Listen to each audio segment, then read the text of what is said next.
So hello friends, welcome to GATE academy.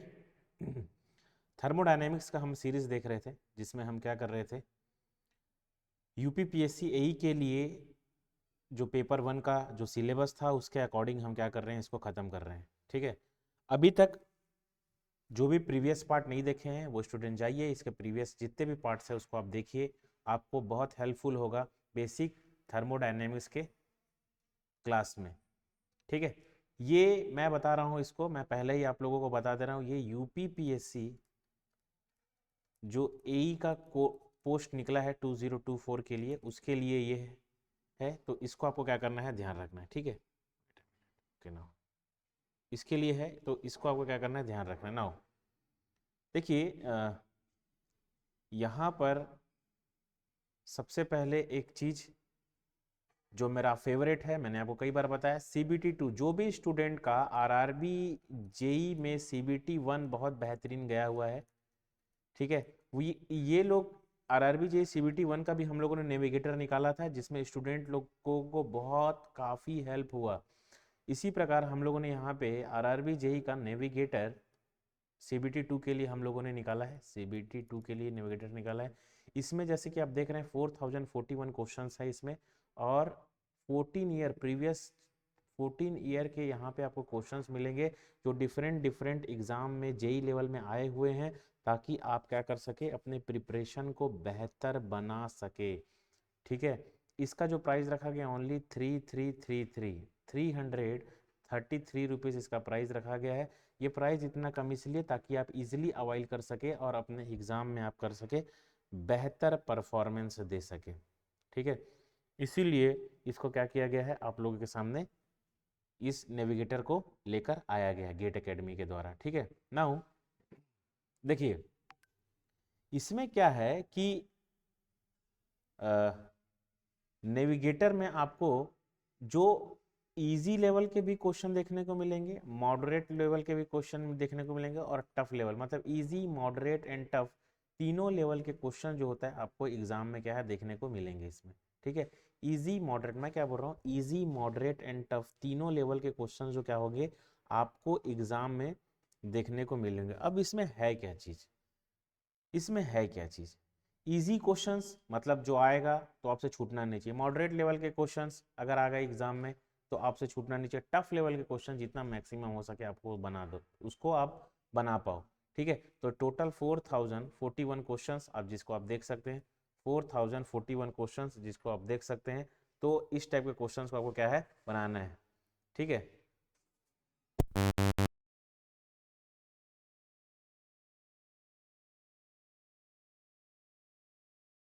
ये क्या है, रुपीस में ये अवेलेबल है। तो जो भी स्टूडेंट इसको अवाइल करना चाहते हैं, इसका लिंक जो होता है डिस्क्रिप्शन बॉक्स में आपको दिख जाएगा, आप जाइए वहां से क्या कीजिए, इसको अवाइल कीजिए और अपने प्रिपरेशन को बेहतर बनाइए। एक one another E book, my favourite, इसमें आपको कॉन्सेप्ट मिलेगा, थ्योरी मिलेगा, फॉर्मूला भी मिलेगा। कितना प्राइस, ओनली 222 रुपीज़ में। ये एक ई बुक है, जैसा कि मैंने आपको बताया है, मैकेनिकल इंजीनियरिंग का ई बुक। ठीक है, ये इतने सारे एग्जाम के लिए बेनिफिट है, मतलब आपको जब जैसे ही आप इसको लेते हो तो आपको क्या क्या समझ में आएगा पता है, आपको ये चीज़ समझ में आएगा कि आपके पास जो होता है फुल, क्या आ गया आपके पास, एक फुल नोट्स, प्रिपेयर्ड नोट्स आ गया आपका PDF फॉर्म में, जो आपका 4 ईयर के वो सारे सब्जेक्ट रहेंगे जिसमें आपको गेट से क्वेश्चन पूछा जाता है, PSU से क्वेश्चन पूछा जाता है, और कॉम्पिटिटिव एग्जाम से क्वेश्चन पूछा जाता है। तो इसको आपको ध्यान रखना है,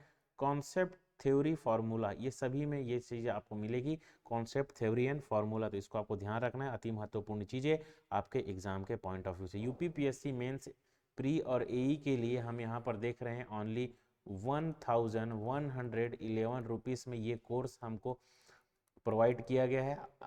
ठीक है, ताकि इसमें देखो आपको पूरा रिकॉर्डेड कोर्स एक साथ दे दिया जाएगा, सिलेबस के अकॉर्डिंग आप जो है इसको इजीली अवाइल कर सकते हैं गेट एकेडमी के प्लेटफॉर्म पर, जिसका लिंक जो होता है डिस्क्रिप्शन बॉक्स में दिया गया है। ठीक है, तो इसको आपको क्या करना है, ध्यान रखना है। ये चीज़ें मैंने आपको बताया। नाउ द नेक्स्ट वन, देखिए ये चीज़ें मैं आपको बता चुका हूँ CBT 2 के लिए ई बुक। ठीक है, नाउ हम लोगों ने लास्ट क्लास में क्या देखा था, second law of the thermodynamics. अगर मैं रिवीजन मारूँ आपको तो second law of thermodynamics, second law of thermodynamics में हम लोगों ने क्या देखा था कि सबसे पहले मैंने आपको जो जो चीज़ें इसमें बताई थी उसको मैं आपको एक बार फिर से डिस्कस कर रहा हूँ। देखिए,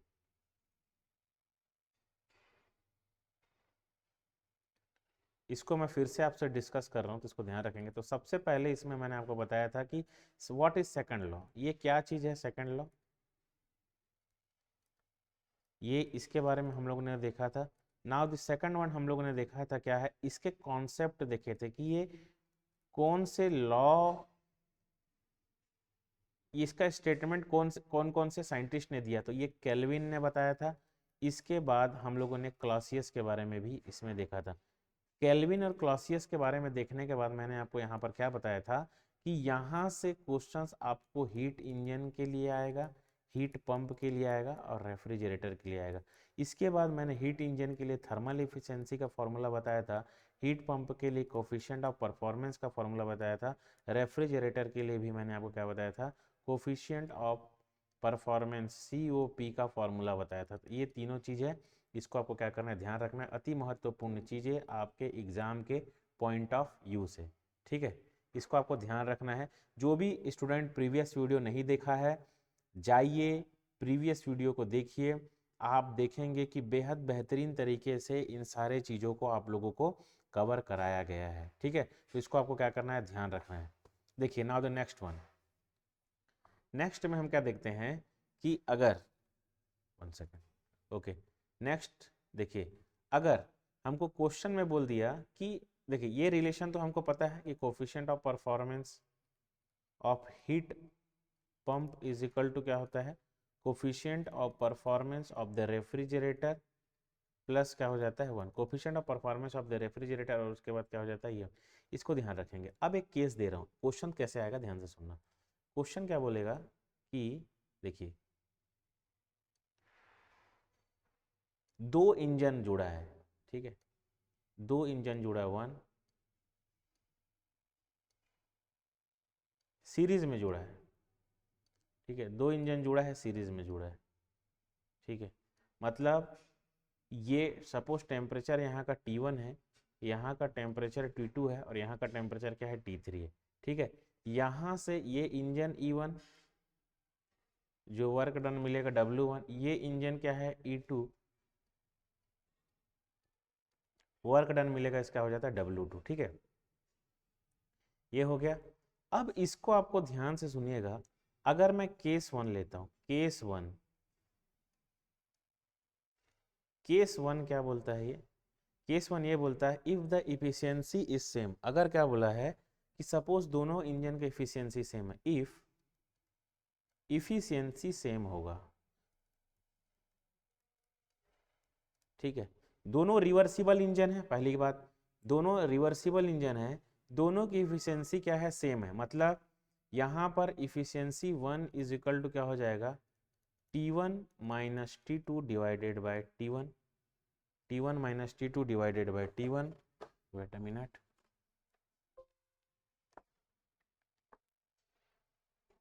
okay, T1 minus T2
wait a minute, due to technical failure हो गया था थोड़ा सा, ठीक है, एक मिनट।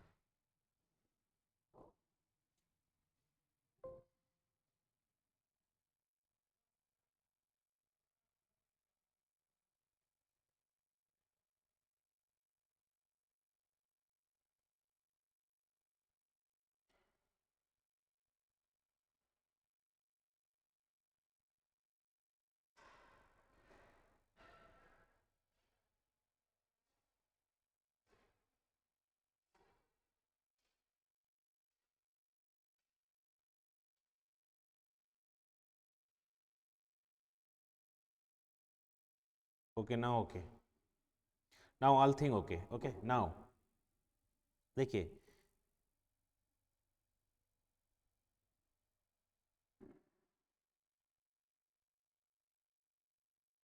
नाउ ओके, सो देखिए अभी हम क्या कर रहे थे, देखिए T1 minus T2 is equal to क्या है, T1 इफिशियंसी 1 इंजन की, क्योंकि ये इसका इफिशियंसी क्या है T1 T2, तो यहाँ का इफिशियंसी, अगर इफिशियंसी ये 2 के इक्वल होगा तो 2 की इफिशियंसी क्या हो जाएगा, T2 minus T3 divided by क्या हो जाएगा, T3। इसको आपको ध्यान रखना है, ठीक है।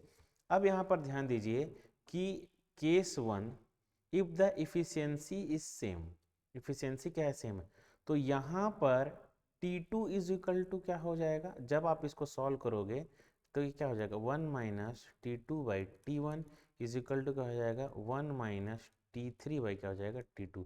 तो जब आप इसको सॉल्व करोगे तो T2 इज इक्वल टू क्या हो जाएगा, T2 इज इक्वल टू क्या हो जाएगा, T1 T3, T1 T3, ठीक है। इसको आपको ध्यान रखना है, बेहद इंपॉर्टेंट आपके एग्जाम के पॉइंट ऑफ व्यू से। डायरेक्ट क्वेश्चन पूछेगा, if if two heat engine arrange in series but the efficiency will same, then what is the relation of temperature, तो इसको आपको ध्यान रखना है, ये टेम्परेचर का क्या हो जाए, रिलेशन। सेकंड केस, इसी में सेकंड केस देखिएगा, ये फर्स्ट केस हो गया, सेकंड केस देखिए, केस 2, केस 2, केस 2 में क्या देखते हैं हम कि if output, if output of the both engine same, output of both the engine, if output of both the engine same, ठीक है। अब इसमें देखेंगे, अगर output of the both the engine same, मतलब W1 इज इक्वल टू क्या हो जाएगा, W2, ठीक है। किसको क्या है, T1 minus T2 is equal to क्या लिख सकता हूँ, T3 माइनस T4, ये लिख सकता हूँ क्या, sorry T2 minus T3, T2 minus क्या लिख सकता हूँ, T3। तो यहाँ से T2 इज इक्वल टू क्या हो जाएगा, T1 plus T3 divided by क्या हो जाएगा, 2। इसको आपको क्या करना, ध्यान रखना है, अति महत्वपूर्ण क्वेश्चंस आपके एग्जाम के पॉइंट ऑफ व्यू से, इस टाइप के ही क्वेश्चन जो होते हैं आपके एग्जाम में देखने को मिलते हैं, ठीक है। तो या तो ये क्वेश्चंस देख लीजिए या तो ये क्वेश्चन देख लीजिए, दोनों समझ में आया क्या। देखिए now the next one, perpetual motion machine, एक चीज देखते हैं हम लोग, perpetual motion machine, perpetual PMM, perpetual motion machine, ये कौन सा है, kind 3, perpetual motion machine kind 3। ये परपेचुअल मोशन मशीन काइंड 3 क्या बोलता है, ये क्या बोलता है कि कंटिन्यू मोशंस, मतलब continue motions of A movable device,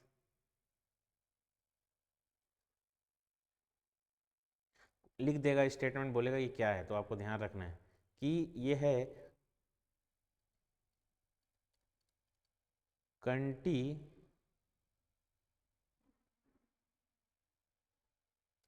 continual motion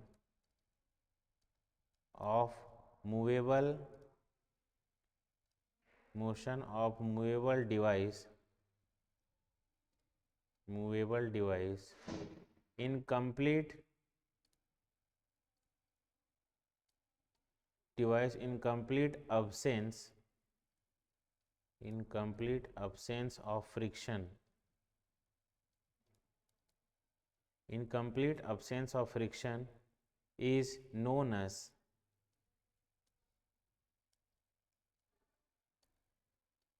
as perpetual motion machine kind three. अब इसका कहने का मतलब ये है कि कोई मशीन अगर मूव कर रहा है तो उसमें जो फ्रिक्शन होगा वो क्या होगा, जीरो होगा। समझ में, ये पॉसिबल है क्या, नहीं है, तो इसको ध्यान रखना। ये perpetual motion machine kind three का ये एक स्टेटमेंट है, ठीक है। तो ये आपको ध्यान रखना है, बेहद इंपॉर्टेंट, बहुत महत्वपूर्ण आपके एग्जाम के पॉइंट ऑफ व्यू से, ठीक है। तो यहाँ पर जो मैंने सारी चीज़ें बताई आपको ध्यान रखना है। यहाँ पर इस यूनिट से आपको न्यूमेरिकल ज़्यादा देखने को मिलते हैं। न्यूमेरिकल कौन से फॉर्म में न्यूमेरिकल आपको ज़्यादा दिखने, हीट इंजन का इफ़िशियंसी बोलेगा, या फिर क्या बोलेगा, हीट पंप का कोफिशिएंट ऑफ परफॉर्मेंस बोलेगा, या फिर क्या बोलेगा, रेफ्रिजरेटर का कोफिशिएंट ऑफ परफॉर्मेंस। तो इफ़िशियंसी हीट इंजन का, हीट पंप का, और ये रेफ्रिजरेटर का। तो ये सारी चीज़ों को आपको ध्यान रखना है, अति महत्वपूर्ण चीज़ें आपके एग्जाम के पॉइंट ऑफ व्यू से। नाउ द नेक्स्ट पार्ट हम देखते हैं, very important part, entropy. Entropy, ठीक है, एंट्रोपी। एंट्रोपी को अगर आप कैसे डिफाइन करोगे, देखिए एंट्रोपी को हम कैसे डिफाइन कर सकते हैं, डिग्री ऑफ रैंडमनेस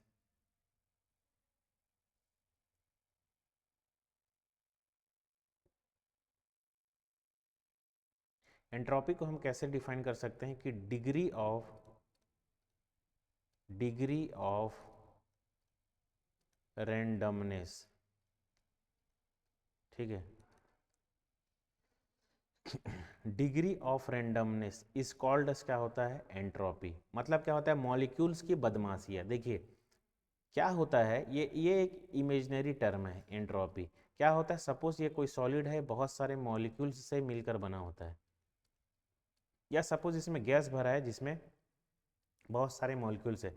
अब इसमें मैं क्या करता हूँ, हीट प्रोवाइड करूँगा। जैसे ही मैं इसमें हीट प्रोवाइड करूँगा तो इसके जो मॉलिक्यूल्स हैं क्या हो जाएंगे, इसके मॉलिक्यूल जो होते हैं इसमें काइनेटिक एनर्जी आ जाएगा, और इधर से उधर, इधर से उधर, इधर से उधर, इधर से उधर मूव करेंगे। इसी को हम लोग क्या बोलते हैं, रैंडमनेस। इसी को हम लोग क्या बोलते हैं, रैंडमनेस। और इसी को मेजर किया जाता है किस टर्म से, इमेजिनरी टर्म से, जिसको बोलते हैं एंट्रोपी। समझ में आ गया क्या।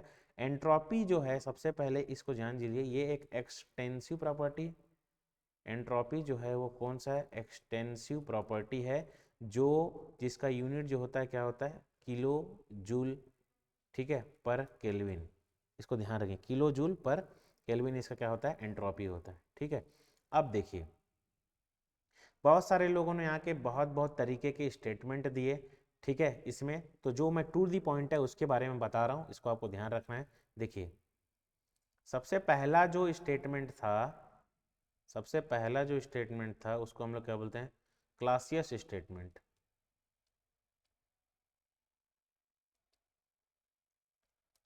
Clausius statement,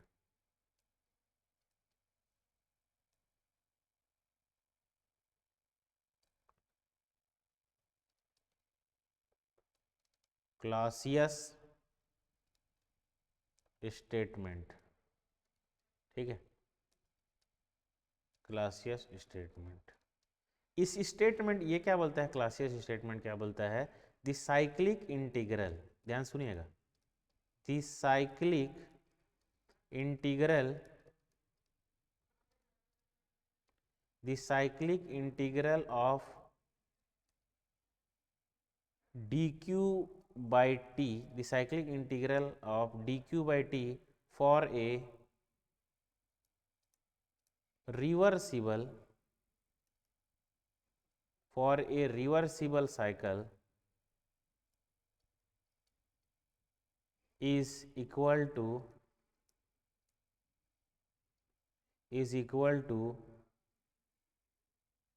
0, is equal to 0. So del q by t क्या हो जाएगा, इसको ध्यान रखना, ये 0। तो ये जो cyclic integral of D Q by T for a reversible cyclic is equal to क्या हो जाता है, 0। तो cyclic integral D Q by T is equal to क्या हो जाता है, ये 0। तो इसको आपको ध्यान रखना है, सबसे पहला क्लासियस स्टेटमेंट। उसके बाद दूसरा स्टेटमेंट यहाँ पर लिख रहा हूँ, जो भी यहाँ पर मैं स्टेटमेंट आपको दे रहा हूँ वो डायरेक्ट उठ के एग्जाम में आएगा, इसको ध्यान रखेंगे। ठीक है। द साइक्लिक इंटीग्रल, ठीक है, द साइक्लिक इंटीग्रल, अब इसको मैं लिखूंगा नहीं, डायरेक्ट बोलता हूँ। देखो ये रिवर्सिबल प्रोसेस के लिए क्या था, साइक्लिक इंटीग्रल, देखिए D Q by T is equal to क्या है, ये जीरो, किसके लिए था ये, रिवर्सिबल के लिए। ठीक है, अब देखिए D Q by cyclic integral for D Q by T, cyclic integral D Q by T, ये किसके लिए था, लेस देन जीरो, किसके लिए होगा, इरिवर्सिबल।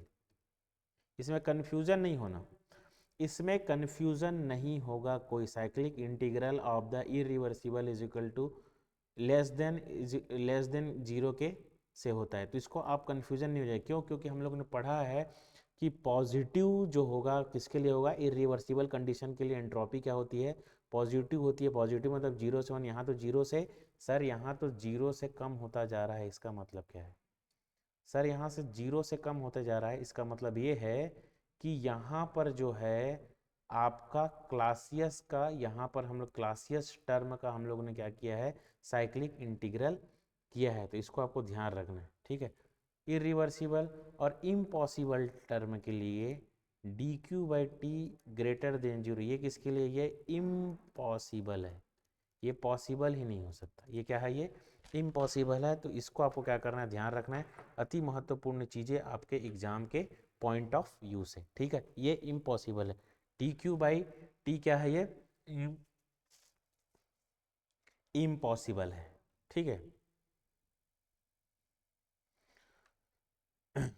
अब देखिए यहाँ पर दो तीन चीज़ मैं बता रहा हूँ, उसको आपको क्या करना है, ध्यान रखना है, ठीक है। सबसे पहला चीज़, before going to start 7,900 post, जैसे कि आपको जानते हैं, ठीक है। तो CBT 2 का प्राइस नॉमिनल आपके लिए रख दिया गया है, ताकि आप इजीली इसको अवाइल कर सके और अपने एग्ज़ाम में बेहतर परफॉर्म कर सके। CBT 1 और CBT 2 के लिए यहाँ पर देखिए 777 में कोर्स अवेलेबल है, मतलब 20 गेट RRB JEE CBT 2025 के लिए यहाँ पर 1 और 2 CBT 1 और CBT 2 के लिए आपके लिए कोर्स अवेलेबल है, तो इसको आपको ध्यान रखना है। नाउ यहाँ पर मैंने आपको बताया था फिजिकल कॉपी, जो भी गेट के एस्पिरेंट है और जो भी गेट के एस्पिरेंट है, जितने भी एस्पिरेंट गेट के हैं, ठीक है, PSUs के एस्पिरेंट जो लोग हैं, उन सभी के लिए ये बुक बनाया गया, बेहद इंपॉर्टेंट, बेहद महत्वपूर्ण, जिसमें 844 पेजेस में क्या है, आपको ये बुक है, जिसको आप इजीली और आसानी से खूब दबा के लिख सकते हो और अपने एग्ज़ाम में बेहतर कर सके हो, ठीक है। इसमें पूरा ये MCQ फॉर्म में रहेगा, ये जितने भी सारे क्वेश्चंस रहेंगे ना, ये किसमें, ये MCQ फॉर्म में रहेंगे, ठीक है। तो इसको आपको ध्यान रखना है, ठीक है। यहाँ पर CBT 2 के लिए ई बुक है, ठीक है, ये मैंने आपको इसके बारे में इंफॉर्मेशन ऑलरेडी दे दिया है। अब देखिए ध्यान से, अब यहाँ पे देखिए सिस्टम, मैंने आपको दो तीन चीज़ बताया था, जब पहले थर्मोडायनामिक्स हम स्टार्ट किए थे, दो चार चीज़ बताया था, सिस्टम, सिस्टम को बाकी सारी, उसको छोड़ के बाकी सारी चीज़ें क्या होती है, सराउंडिंग, ठीक है। और यूनिवर्स इज इक्वल टू क्या होता है, यूनिवर्स इज इक्वल टू क्या होता है, सिस्टम प्लस क्या होता है, सराउंडिंग, यही होता है।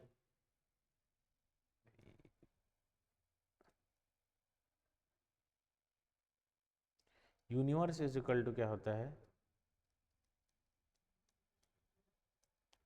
सिस्टम प्लस सराउंडिंग,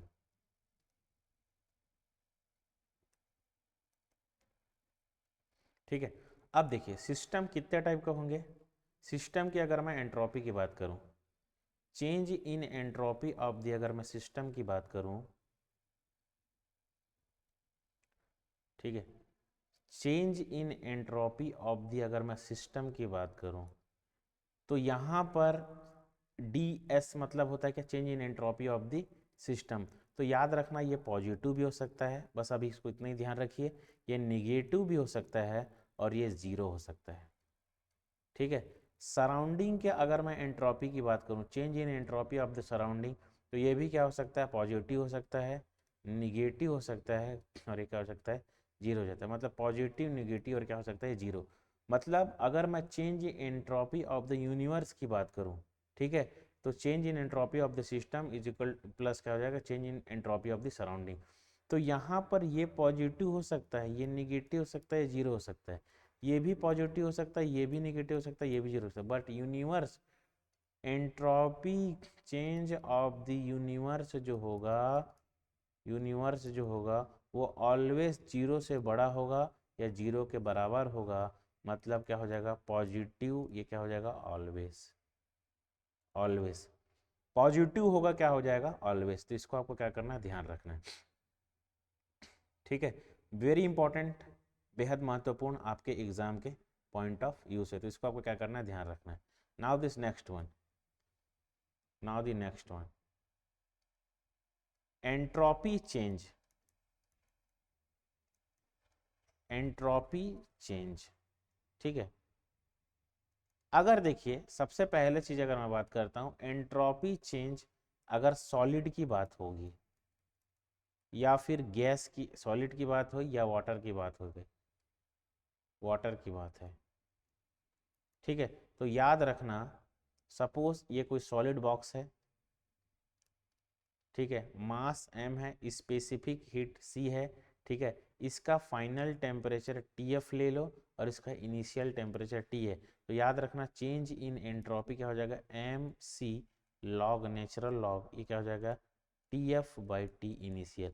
ये जो फॉर्मूला है इसको वाटर के लिए भी आप अप्लाई कर सकते हो और इसको आप सॉलिड के लिए भी अप्लाई कर सकते हो, इसको आप वाटर के लिए भी अप्लाई कर सकते हो और इसको क्या होता है आप सॉलिड के लिए भी अप्लाई कर सकते हो। तो इसको आपको क्या करना है, ध्यान रखना है, अति महत्वपूर्ण चीज़ें आपके एग्जाम के पॉइंट ऑफ व्यू से, ठीक है, अति महत्वपूर्ण चीज़ें आपके एग्जाम के पॉइंट ऑफ व्यू से, ठीक है। तो इसको आपको ध्यान रखना है, सॉलिड और ये क्या है, सॉलिड है और ये क्या है वाटर, दोनों के लिए, ठीक है, इसको आपको ध्यान रखना है। नाउ द नेक्स्ट चीज़ देखेंगे हम लोग, गैस के लिए क्या होगा, ठीक है।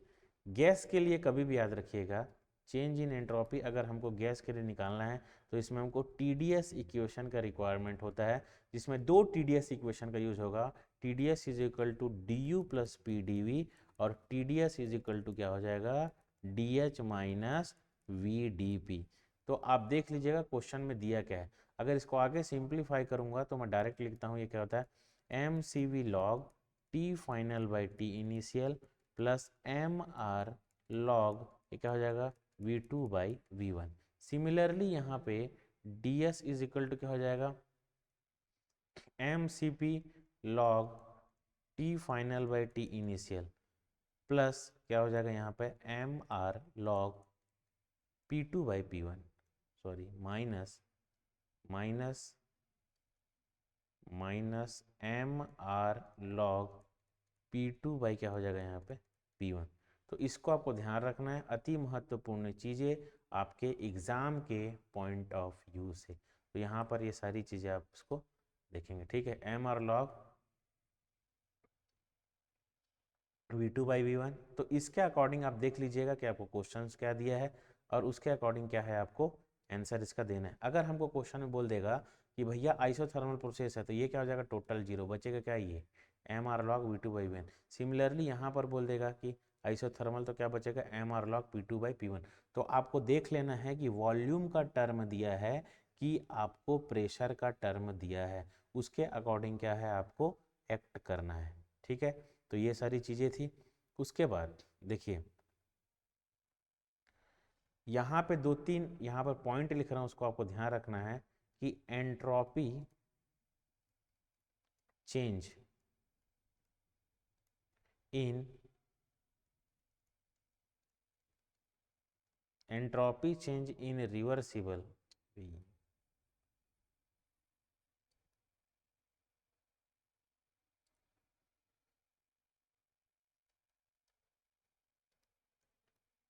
Entropy change in entropy change in reversible process, entropy change in reversible process is a point function, is a point function and exact differentiate and exact differentiation exact differential लिख सकते हो इसको, इसको याद रखेंगे।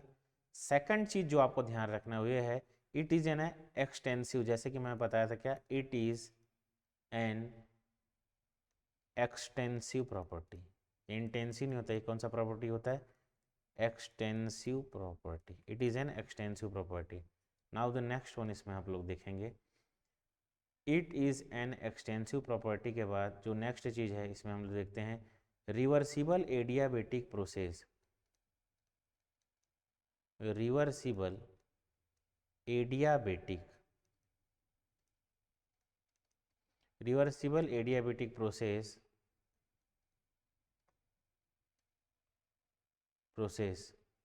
एंट्रोपी क्या होता है, ऑलवेज चेंज इन एंट्रोपी क्या होता है, जीरो, ऑलवेज ध्यान रखना।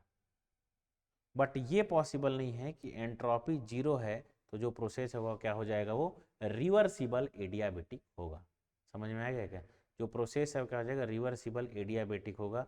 ये रिवर्स पॉसिबल, देखिए इस साइड जा रहा है मतलब रिवर्सिबल एडियाबेटिक प्रोसेस क्या हो जाता है, जीरो हो जाएगा।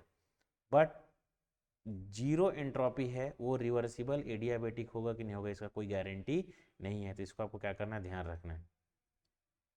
ठीक है, उसके बाद देखिए when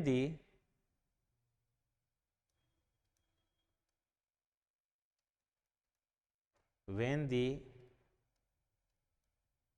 system at equilibrium, when the system is at equilibrium,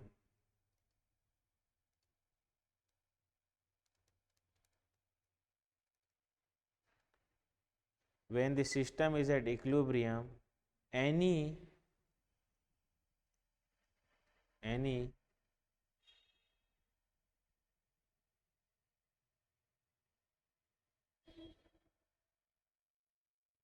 when the system is in equilibrium, so any, इसको लिख लीजिए कंसिल, when the system is in equilibrium, कौन सा इक्विलिब्रियम, इसको देख लीजिए थर्मल इक्विलिब्रियम में है, तो एंट्रोपी क्या हो जाएगा, थर्मल, इसको शॉर्ट कर लीजिए, थर्मल है तो एंट्रोपी क्या हो जाएगा, इसमें एंट्रोपी जो होगा क्या हो जाएगा, जीरो। इसको ध्यान रखेंगे। अति महत्वपूर्ण चीज़ें आपके एग्ज़ाम के पॉइंट ऑफ व्यू से इस टाइप के क्वेश्चंस आपको एग्ज़ाम में बराबर देखने को मिलेंगे, तो इसको आपको क्या करना है, ध्यान रखना है। समझ में आएगा क्या, तो इसको आपको ध्यान रखना है। तो हम लोगों को यहाँ पे सॉलिड के लिए कौन कौन सा ध्यान रखना है, देखिए सॉलिड अगर बोल रहा है, मुझे क्या बोल रहा है, सॉलिड है, ठीक है, तो आपको ये वाला फार्मूला एकदम डंके की चोट पे याद रखना है। दूसरा चीज़, अगर हमको बोल दिया गैस है, एंट्रोपी में गैस है, तो दो टीडीएस इक्वेशन देखना है और आपको ये देखना है कि वॉल्यूम का टर्म दिया है कि प्रेशर का टर्म दिया है। अब दूसरा चीज़ देखें, जब सिस्टम क्या होता है, फेज चेंज हो रहा होगा, मतलब बर्फ है आइस से किस में कन्वर्ट हो जा रहा होगा, वाटर में, तो इस समय एंट्रोपी चेंज क्या होता है, तो याद रखना प्लस माइनस क्यू बाई क्या हो जाता है, टी, और क्यू इज इक्वल टू क्या होता है, M C V T final minus T initial by क्या हो जाता है, टी। समझ में आ गया, टी, जैसे कि ये बर्फ है, समझ में आ गया, ये 30 डिग्री सेंटीग्रेड आइस में कन्वर्ट होना चाह रहा है, कौन सा है, ये बर्फ है, समझ में आ गया। तो बर्फ को हम लोग टेम्परेचर देंगे कि वहाँ से टेम्परेचर लेंगे, सर बर्फ को हम क्या कर देंगे, एटमॉस्फेयर से टेम्परेचर देंगे, एटमॉस्फेयर से टेम्परेचर देंगे, तो जब भी टेम्परेचर देंगे तो एंट्रोपी क्या हो जाएगा, पॉजिटिव होगा, क्योंकि मैं बर्फ की बात कर रहा हूँ, बात समझ में आया क्या। ठीक है, अगर मैं ये बोलूँगा कि इसका टेम्परेचर को मेरे को क्या करना है, और कम करना है, तो यहाँ से टेम्परेचर क्या हो जाएगा, रिमूव हो जाएगा, तो यहाँ पर जो क्यू की वैल्यू क्या हो जाएगी, माइनस होगी। समझ में आएगा, तो इसको ध्यान रखना है। इस टाइप के क्वेश्चन आपको मिलते हैं, तो and change in entropy of क्या हो जाएगा, ये फेज चेंज, फेज चेंज के लिए क्या हो जाएगा, चेंज इन एंट्रोपी, तो इसका फॉर्मूला क्या हो जाएगा, M C V T final by T initial. तो यहाँ से आपको एग्जाम में क्वेश्चन जो होता है बराबर देखने को मिलते हैं। ठीक है, तो इसको आपको ध्यान रखना है, वेरी इंपॉर्टेंट क्वेश्चन आपके एग्जाम के पॉइंट ऑफ व्यू से। ठीक है, तो यहाँ पर एंट्रोपी में इतना ही करना है, एंट्रोपी में इससे ज़्यादा का आपको करने की ज़रूरत नहीं है, बस दो तीन चीज़ें ही आपको ध्यान रखना चाहिए। फॉर्मूला याद होना चाहिए, पॉजिटिव निगेटिव का कॉन्सेप्ट है। अब बोलेगा कि ए ग्लास ऑफ वाटर, ठीक है, a glass of water kept in the room, what will be the change in entropy of the glass of water। मतलब ग्लास ऑफ वाटर की बात किया है, मतलब किसकी बात किया, सिस्टम की बात किया है, मतलब जिसके ऊपर मेरा ऑब्जर्वेशन रहता है वही क्या होता है, सिस्टम होता है ना। तो किसकी बात कर रहा है, सिस्टम की बात कर रहा है। तो सिस्टम का एंट्रोपी क्या हो जाएगा, अगर पॉजिटिव हो सकता है, निगेटिव हो सकता है, जीरो भी हो सकता है, अगर कोई कंडीशन नहीं लगाया हो अगर, तो सिस्टम की एंट्रोपी पॉजिटिव भी हो सकती है, निगेटिव भी हो सकती है और जीरो भी हो सकती है। तो इसको आपको ध्यान रखना है, ठीक है। तो एंट्रोपी में अभी हम इतना ही करेंगे, ये एंट्रोपी का हमारा क्वेश्चन खत्म होता है। नेक्स्ट पार्ट जब हम करेंगे तो हम देखेंगे इरिवर्सिबल और इरिवर्सिबिलिटी, ठीक है। So before going to move further, यहाँ पे आप देखिए कि गेट 2028 के लिए, मतलब आप भी इसको अवाइल करते हैं 6666 में, तो आप 2028 तक के लिए वैलिड रहेंगे। आप इसको अभी अवाइल करते हैं 2222 के लिए, तो वैलिड रहेंगे आप 2026 तक, 2027 तक वैलिड रहेंगे और 2028 तक वैलिड रहेंगे। इसका इन्फॉर्मेशन मैं ऑलरेडी आपको दे चुका हूँ। ये गेट एकेडमी के सारे कोर्स एकदम अफोर्डेबल प्राइस में, तो आप अपने रिक्वायरमेंट के अकॉर्डिंग इसको क्या कर सकते हो, अवाइल कर सकते हो, ठीक है। गेट एकेडमी का टेस्ट माय फेवरेट, जितना हो सके दबा के टेस्ट दो, कॉन्सेप्ट बनेगा और रैंक क्या हो जाएगा, अच्छा आएगा। इसका प्राइस देख लीजिए 333 रुपीज़, जिसमें बेसिक, एडवांस और फुल सभी लेवल के टेस्ट आपको देखने को इसमें मिलेंगे। ये है एप्टीट्यूड 521 पेज का, जिसमें अलग अलग तरह के एप्टीट्यूड दिए हैं जो आपके एग्जाम में जहाँ से क्वेश्चन आता है। वॉल्यूम 1 एंड वॉल्यूम 2 का बुक, मैकेनिकल का हैंड बुक, इसके बारे में मैंने